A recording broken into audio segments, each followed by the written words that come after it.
मैं तायू जेरंग जो इस एलिगेशन दिया था मैं इलेक्शन एजेंट बीजेपी 32 रुंबम कंस्टिट्यूंसी का है और मेरा राइट में है मिस्टर अपोर्नितन जनरल सेक्रेटरी मंडल यूनिट 32 रुंबम एसटी असेंबली कंस्टिट्यूंसी।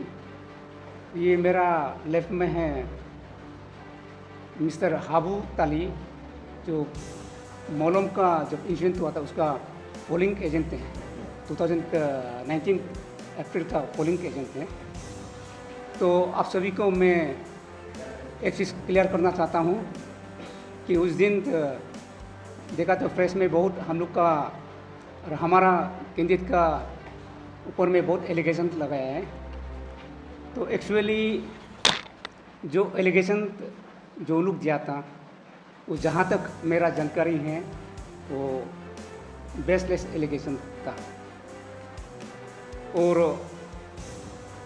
जितना लोग एलिगेशन दिया था तो उसी के लिए अकॉर्डिंगली RO 32 रुंबम कंस्टिट्यूंसी का ऑर्डर से या ECI election commission of India का तहत जो एलिगेशन दिया था उसको रिफॉल हुआ है, तो 2024 को रिफॉल हुआ है। तो जहाँ तक मेरा नॉलेज है उसमें सीमित होना चाहिए और पर्दार तो ऐसे कुछ नहीं हुआ है।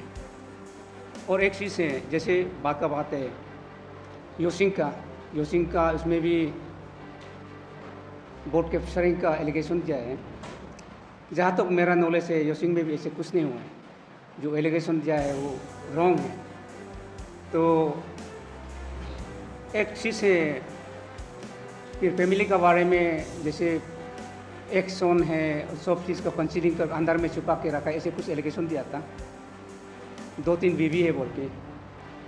देखिए अरुणाचल में ये हम लोग अरुणाचल टोटली 100% ट्राइबल स्टेट है। सिर्फ हम लोग अरुणाचल में ही नहीं, तो जहाँ जहाँ में ट्राइबल लोग हैं या ट्राइबल नहीं होने से भी बहुत फिल्म एक्टर या फिल्म इंडस्ट्री का भी देखिए 2-2 बीवियाँ होता है, शादी होता है। वो तो that is actually what I feel is that this is totally personal चीज़ है। तो सिर्फ तालेम तब 2 बीवी शादी किया है 4 बीवी शादी किया ये बात नहीं। अब देखिए सारा अरुणाचल में नॉट ओनली अरुणाचल प्रदेश ये ट्राइबल स्टेट में ये होता है, पॉलीगैमी सिस्टम होता है। तो एक्चुअली जो उस दिन इंसिडेंट हुआ था, हाँ हम इलेक्शन एजेंट थे लेकिन on that very day I was not at there, हम उसमें नहीं था। एग्जैक्टली क्या हुआ है क्या नहीं हुआ है मेरा आँख से हम नहीं देखा था। तो उसका विषय में मेरा जो हाबू ताली जो उससे मैं अनुरोध करना चाहता हूँ कि उसमें जो अब देखा था उधर में रियली वो वोट कैप्चरिंग था ना क्या हुआ था, अब थोड़ा हाबू ताली पोलिंग एजेंट था उस दिन का, अब थोड़ा क्लियरिफाई कर दीजिए। Good evening media fraternity. और यहाँ पे मैं आने का इंटरेस्ट भी नहीं था, फिर भी एक इलेक्शन पोलिंग एजेंट का होने का नाते यहाँ पे आ रहा है। वहाँ में मोलम 22 मोलम उसमें हम लोग को एक NPP का एजेंट ने एलिगेशन दिया है, बेसलेस एलिगेशन। इसको हम क्लियरिफिकेशन करने के लिए आया हुआ है। एक्चुअली वहाँ पे मोलम में वोट कैप्चरिंग नहीं हुआ है, वोट कैप्चरिंग नहीं हुआ है। ये हम थोड़ा टाइम लेंगे, डिटेल्स बताएंगे क्यों नहीं हुआ है। आप लोग लॉजिकली सोच के देखिए, फर्स्ट वोटिंग करते समय में 453 वोटर्स में 400 कास्ट किया है और सेकेंड में जो प्री पोल हुआ है उसमें 399 कास्ट हुआ है। तो सोच के देखिए वो लोग फर्स्ट जो वोट कास्ट हुआ है उसमें NPP का एजेंट ने वर्क आउट किया है, फिर भी वोट कैप्चरिंग हुआ है बोल के वो लोग हम लोग को बदनाम दे रहे हैं। वहाँ पे वोट कैप्चरिंग होने से 453 में इतना 453 ही वोट मारना था, वो आप लोग लॉजिकली लगा के देखिए। और NPP एजेंट ने ये बात कर रहा है कि हम लोग को हमारा वहाँ का ये मोलम बस्ती को इतना बदनाम कर रहा है कि मोलम बस्ती जो आप लोग भी सुन रहा होगा इतना छोटा सा गांव है, फिर भी आज तो जितना 32 में लीडर्स है और वहाँ से निकलता है और एक मोलम जो डिसिप्लिन वाला बस्ती है 32 में गिना जाता है उसमें। तो इलेक्शन एजेंट हम लोग को ऐसे बदनाम दे रहा है कि मेरा हिसाब से इलेक्शन एजेंट जो मोलम डेरे में आते समय में वो एक लीडर की तरह जो चीफ गेस्ट आ रहा है ऐसे टाइप का सबको हाय हेलो करके ऐसे करके वो हमें मजाक कर रहा है जैसे कर रहा था। तो मेरा हिसाब से वो एक इलेक्शन एजेंट है, एक जानकारी आदमी है, वो ऐसे करना चाहिए कि इन्विजिलेटर का तरह आना चाहिए। लेकिन ऐसे होने के बाद ये हम लोग एलिगेशन दे रहा है कि बाहर से किसके निकाल दिया, ऐसे कर दिया।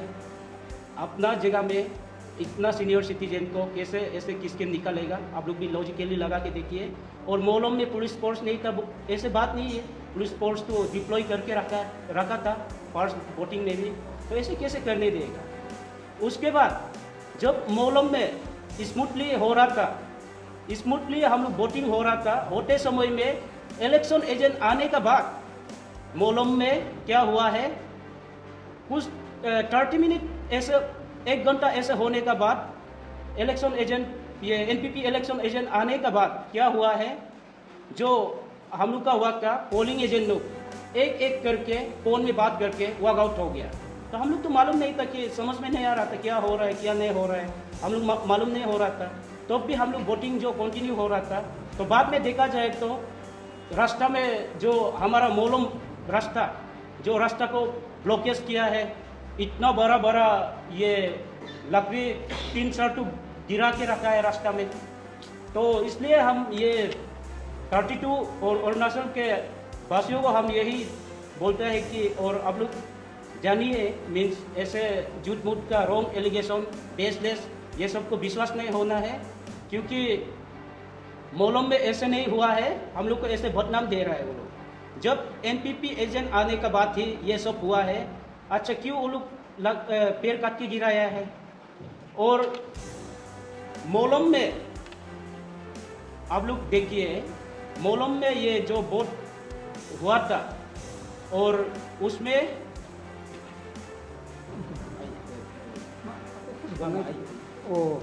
thank you and thank you. then his Mr. Apornitant is General Secretary mandal 32 रुम्बम कंस्टिट्यूंसी। तो उसमें और सारा कुछ एलिगेशन डेवलपमेंट के बारे में भी एलिगेशन दिया है। तो I would like to request अपोर to just clarify that part also. Thank you. आप सबको नमस्कार। मैं इलेक्शन एजेंट श्री कारमूर जेरांग जी ने आरोप लगाया कि हमारा 32 में कुछ डेवलपमेंट नहीं होता है। तालेम ताबो अभी का प्रेजेंट विधायक कुछ डेवलपमेंट काम नहीं करता है बोलकर उसने उस दिन आरोप लगाया, एलिगेशन लगाया। तो मैं इस विषय में कहना चाहता हूँ। And my name is Aponitan, general secretary BJP mandal 32 Rumgong assembly constituency. तो इस विषय में मैं ये कहना चाहता हूँ, पहला आरोप उसने लगाया कि construction of cawing township road network 5.50 kilometre under CRF, उसने कहा कि उसमें कुछ भी नहीं किया। डेवलपमेंट एक्टिविटी को हमारा तालेम ताबो साहब ने रुका के रखा, होल्ड करके रखा, स्टॉप करके रखा। ये सरासर झूठ है। यहाँ पे लेटर ऑफ एक्सेप्टेंस है, काम अभी शुरू हो गया, काम चल रहा है। वहाँ में कमेटी भी बनाया, गठन किया गया है, काम चल रहा है। और मैं हमारे NPP श्री कारमूर जेरांग, हमारा 32 काइंग के अच्छा एक ये है सीनियर लीडर है, वो भी एक सीनियर सिटीजनशिप है। वो हमें यही एलिगेशन लगाता है कि कुछ काम नहीं किया, लेकिन ये गलत बात है। तो काम हमारा ये इसने construction of cawing township road network under CRCF काम किया, ये है सबूत है इसका। आप लोग को बाद में दिया जाएगा, आप लोग उसको ले लीजिएगा। उसके बाद फिर एक उसका आरोप है कि construction of road from Rumgong ADC to connect Kaying ESC, यानी कि Molam to Bognan village 23 kilometre in Siang district Arunachal Pradesh. ये भी गलत है। ये भी लेटर ऑफ एक्सेप्टेंस यहाँ दिया है। ये भी अभी काम शुरू नहीं हुआ है, लेकिन अभी गाड़ी क्या कुछ सामान वहाँ में पहुँचाया जा रहा है। तो मैं ये कहना चाहता हूँ कि गलत आरोप नहीं लगाना चाहिए, क्योंकि वो भी एक अच्छा ये है, सीनियर सिटीजन है। हम भी उसे रेस्पेक्ट करते हैं। लेकिन वो सरासर झूठ है, क्योंकि ये सब ब्लोन आउट ऑफ प्रोपोर्शन, क्योंकि वो लोग अभी इलेक्शन हारने जा रहा है। तो इसलिए ये सब झूठा हमें एलिगेशन लगा रहा है कि वो लोग ऐसे करता है, लेकिन ये सब टोटली झूठा है। इलेक्शन में भी आप लोग रिजल्ट को भी देख लीजिए, रिजल्ट को भी हम लोग का तालेम ताबो साहब जरूर जीत के निकलेंगे, तो वो लोग हार रहा है, इसलिए ये सब बात को वो लोग एलिगेशन लगा रहा है। Thank you. तो बारे में मैं थोड़ा सा एक कहना चाहता हूँ कि एक्चुअली डेवलपमेंट का बात करने से हमारा ऑनरेबल एमएलए तालम ताबो जैसे काम किया कोई किसी एमएलए कभी नहीं किया। एक इतिहास, एक हिस्टोरिक होगा डेवलपमेंट का बारे में बोलने से। जैसे लाइक अभी कि गवर्नमेंट इसको सारा अरुणाचल जानना चाहिए, जो एलिगेशन डेवलपमेंट नहीं किया बोलते हैं कि हमारा तालम ताबो का थ्रू से अभी एमएलए बनने के बाद एक मोस्ट इंटीरियर गाते विलेज होता है, तो वो पगाक से कनेक्ट होकर अभी प्रोजेक्ट चल रहा है, अभी चल रहा है। और जैसे योसिंग प्लेस है मोस्ट इंटीरियर, जहाँ में बिल्कुल उधर अब जाने से कि आप इंडियन टेरिटरी में है ना, कहीं आउटसाइड स्टेट में है, आउटसाइड कंट्री में है, ऐसे सोचने वाला जगह है। तो योसिंग बस्ती में अभी कनेक्टेड है। देन अभी पांगकेंग टू दुनू, जहाँ में it is like dream really कि हम लोग को ऐसे बिल्कुल नहीं सोचा था कि उधर में रास्ता जाएगा करके। तो under the dynamic leadership of honourable MLA Talam Tabo जो अभी कंप्लीट हो चुका है। तो देन एक योगोंग प्लेस है, आप लोग किसी से भी पूछ सकते हैं। योगोंग बस्ती है, उधर में पूरा वो भी खत्म हो गया। और इसके बाद हमारा डिस्ट्रिक्ट हेडक्वार्टर बोलेंग है, तो एडीसी रुमोंग, उसमें एक बहुत बड़ा पहाड़ है, रिवर आदि बोलते हैं, रिवर आदि मतलब पहाड़ है। तो तालम ताबो से आने के बाद वो भी कंप्लीट हो गया, रुमोंग टू बोलेंग कंप्लीट हो गया। और जैसे लाइक हमारा 32 रुमोंग में सार सर्कल में इतना इंसानियत, मतलब really is a good human being, and वो मेडिकल के लिए भी चार या एक करके वो एम्बुलेंस रख दिया है। और there are so many others activities development, जितना व्हाटएवर जो गवर्नमेंट से दिया था वो ही यूज 100% इन प्रॉपर वे।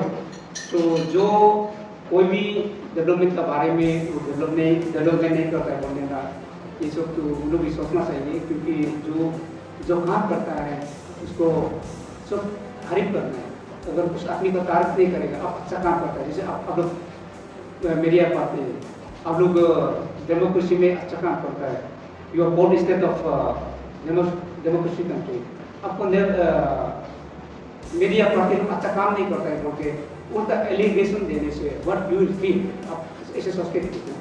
तो इसीलिए हम जहाँ तक हम सोचते हैं कि जो काम करता है किसी को भी, मतलब नॉट ओनली टैलेंट है, किसी whoever जो फार्मर हो, जो भी हो, स्टूडेंट हो, whoever जो काम करने का अच्छा काम करने तारीफ करना है, तो तारीफ नहीं करने से चीज़ अच्छा नहीं होता है। तो एक ह्यूमन बीइंग है, एक नेचर होता है, तो आप अच्छा लगने से अच्छा ही बोलना है, जो खराब बोला तो खराब बोलना है। तो मैं यहाँ पे मतलब पसंद करना चाहता हूँ कि डेवलपमेंट तो पक्का करता है। And thanks to you all, thank you very much.